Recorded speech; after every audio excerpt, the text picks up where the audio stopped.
स्वाध्याय पुस्तक माला 26 आध्यात्मिक कायाकल्प का विधि विधान भाग 2। बहुत ही सुंदर स्वाध्याय और गुरुदेव ने मदन मोहन मालवीय जी का एग्जाम्पल लिया और बताया कि ये कायाकल्प शरीर पे तो असर करेगा ही, लेकिन इसके साथ साथ और कहाँ असर करेगा, खाली शरीर पर नहीं करेगा।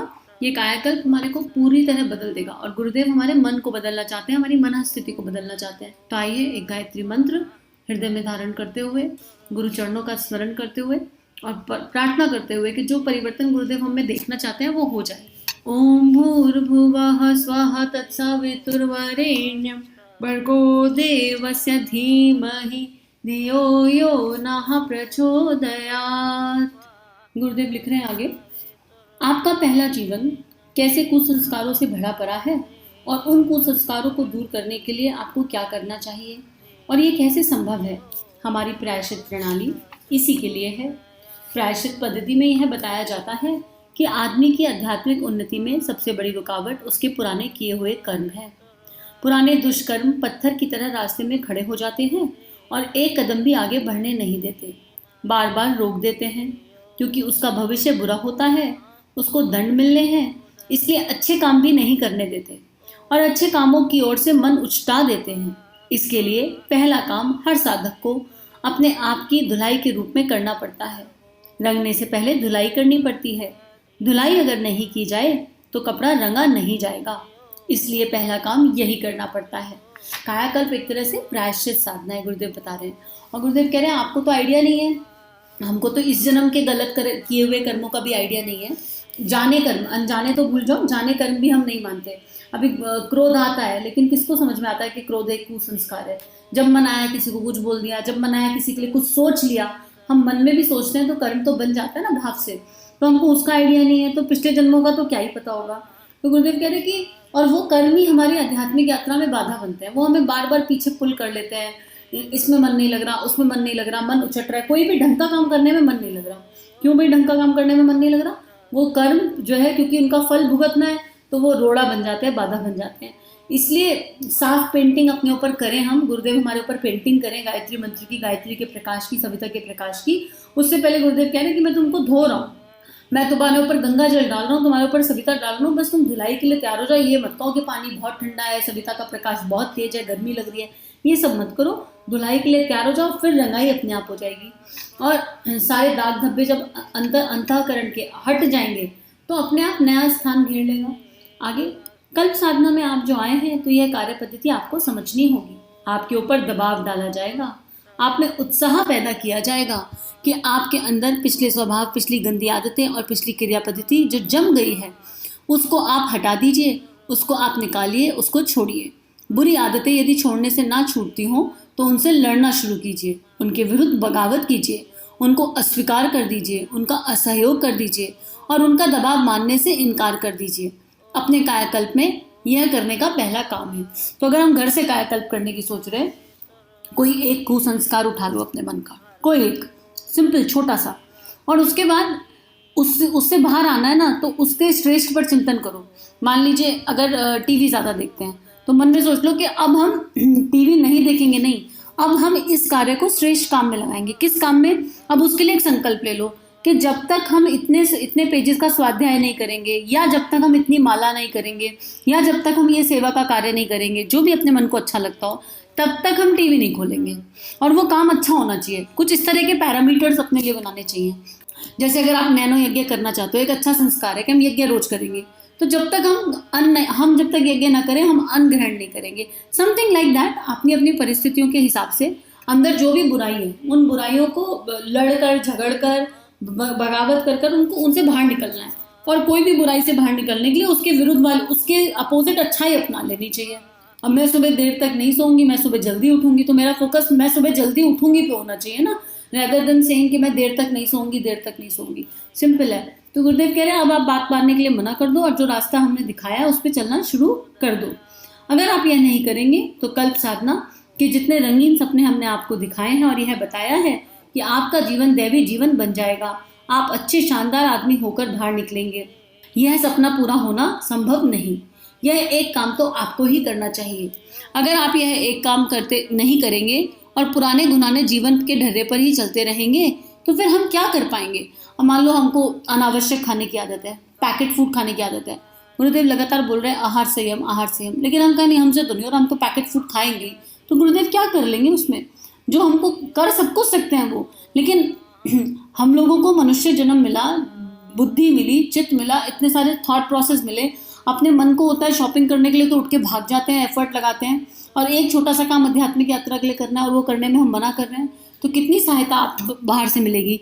माँ बच्चे पर बहुत काम करती है, बहुत काम करती है, बहुत काम करती है, पर कई कई बार ऐसा होता है ना, जब बच्चा बिल्कुल नहीं मानता तो माँ कह देती है अब क्या ही कर सकती हूँ, आता है ना वो वाला।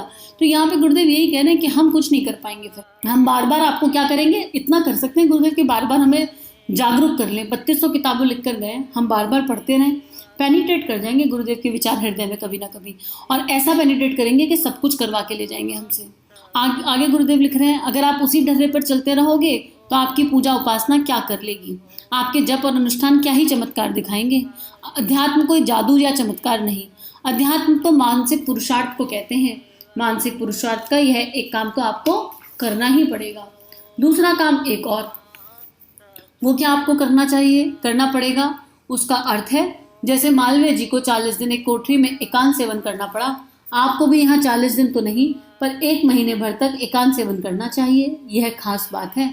आपको निवास करने के लिए हमने एक कोठरी खास तौर से इसलिए दे दी कि आप यह मानकर चलें कि आप एकाकी हैं, आप अकेले रह रहे हैं, इस दुनिया में आप अकेले हैं, आप अकेले ही आए थे और आप अकेले ही जाएंगे।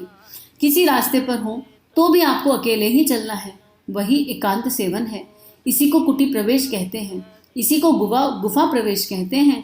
प्राचीन काल के संत महात्मा गुफा में घुस जाते थे, कोठरियों में रहते थे, एकांत सेवन करते थे, क्योंकि उनको उनके बाहर का चारों ओर का जंजाल जिसने उनको बुरी तरह चक्रव्यूह में फंसाया हुआ था, अभिमन्यु की तरह जकड़ लिया, उसमें से वो पार हो सकें, उससे अपने आप को अलग अनुभव कर सकें। अपनी समस्याओं का समाधान करने के लिए आपको एकांत चाहिए। एकांत आपको अगर नहीं मिलेगा तो आप विचार तक नहीं कर पाएंगे कि क्या करें, हमको क्या करना है, पुरानी चीज़ों से आप कैसे छुटकारा पाएंगे और नई चीज़ों को कैसे अपनाएंगे। इन दोनों के लिए एकांत सेवन आवश्यक है। 1 महीने का यह एकांत सेवन आपके लिए बहुत महत्वपूर्ण है। आपको रोका गया है, आप जगह जगह पर मत जाइए, घूमिए मत, तीर्थ यात्रा के बहाने यहाँ वहाँ मटर गश्ती मत कीजिए, यहाँ वहाँ चक्कर मत काटिए, कहीं मत जाइए, ऋषिकेश मत जाइए। 1 महीना बस आपको यहीं रहना है, इसी जगह पर रहना है। अब ये गुरुदेव उस परिस्थिति में बता रहे हैं जो लोग शांति कुंज जाते हैं कल्प साधना के लिए 1 महीने की, ठीक है। अभी 9-9 दिन के अनुष्ठान होते हैं। अभी कोरोना के बाद तो जो हो रहा है, कहाँ जाना चाहते हैं क्या नहीं जाना चाहते, तो पहले परमिशन ले लीजिएगा। अगर जाने का मन बने पहले बात कर लीजिएगा। बहुत सारी साधनाएं शांति कुंज में चलती हैं, आप किस में रजिस्ट्रेशन कराना चाहते हैं, उसके लिए क्या नियम कायदे कानून है वो पता करिएगा, फिर जाइएगा। लेकिन यहाँ गुरुदेव क्या कह रहे हैं, गुरुदेव एकांत की इंपॉर्टेंस बता रहे हैं। आप में से कितने लोगों को लगता है कि आपके जीवन में कोई दुख है? कुछ क्षण के लिए चिंतन मनन कीजिए, अपने आप से पूछिए कि आपके जीवन में कोई दुख है। अगर आपको उत्तर हाँ मिल रहा है तो ये सोच लीजिए कि उस दुख का कारण क्या है। क्या आप उस दुख का कारण किसी और को मानते हो? कोई थर्ड पर्सन आपके हिसाब से बिहेव नहीं कर रहा, भले ही वो आपका कोई भी रिश्तेदार हो, आपका क्लोजेस्ट हो, आपके बच्चे हो, आपकी पत्नी हो, आपका पति हो, आपके भाई बहन, नाते रिश्तेदार कोई भी हो। क्या आपको उत्तर ऐसा मिल रहा है कि सामने वाले की वजह से हमें तकलीफ है? तो अगर आपको उत्तर ये मिल रहा है कि सामने वाले की वजह से आपको तकलीफ है, तो आप गलत दिशा में जा रहे हो। क्यों गलत दिशा में जा रहे हैं हम? अंदर की यात्रा है, बाहर की ओर हो गई। किसी की वजह से मुझे तकलीफ नहीं होती, मेरे अपने अंदर का संस्कार मुझे दर्द या तकलीफ देता है। मेरे चित्त पे जो अपेक्षाएं पड़ी हुई हैं सामने वाले से, वो मुझे तकलीफ देती हैं। तो यहाँ एकांत का मतलब ये नहीं है कि दुनिया को छोड़ के चले जाना है, नाते रिश्तेदारों को छोड़ देना है, नहीं। यहाँ एकांत का मतलब है कि ये एकांत में रहकर ये समझना कि हम इस दुनिया में अकेले आए थे, आत्मभाव में जीवन जीना, कि मैं एक आत्मा हूँ, बाकी सब मेरे आसपास मेरी सहयोगी सोल्स हैं, मुझे उनके प्रति अपनी जिम्मेदारी, अपना कर्म, अपना फर्ज पूरा करना है, अनंत प्रेम देना है, अनंत प्रेम देना है, बदले में कोई अपेक्षा नहीं करनी, कोई इच्छा नहीं करनी। तो मेरे दुख का कारण ही मेरी अपेक्षाएं हैं। तो गुरुदेव यहाँ एकांत के माध्यम से हमें अपने भीतर जो हमारा इष्ट बैठा है ना, जो हमारे परमात्मा बैठे हैं, वो जो प्रकाश बैठा है, जिसको पाने के बाद केवल आनंद ही आनंद है, ब्लिस ही ब्लिस है, उस तक ले जाने के लिए कह रहे हैं गुरुदेव। और इसलिए गुरुदेव कह रहे हैं कि अपने ये जो इंद्रियां हैं, एक तरह का कैमरा है, आंखें दीवार को देखें तो चाहो ना चाहो ये तो पता चलेगा ना ब्रेन को कि ये दीवार है, इसका रंग क्या है, इसकी प्रॉपर्टीज क्या है, अपने आप पता चलेगा ना। तो हम तीर्थ यात्रा पे गए, कहीं भी गए, और हम अगर वहाँ घूम रहे हैं फिर रहे हैं, तो हमारा उद्देश्य क्या था? अपने साथ बैठना, या घूमना फिरना, वो इन्फॉर्मेशन तो ब्रेन में जाएगी ना, ब्रेन इमेजेस पे काम करता है।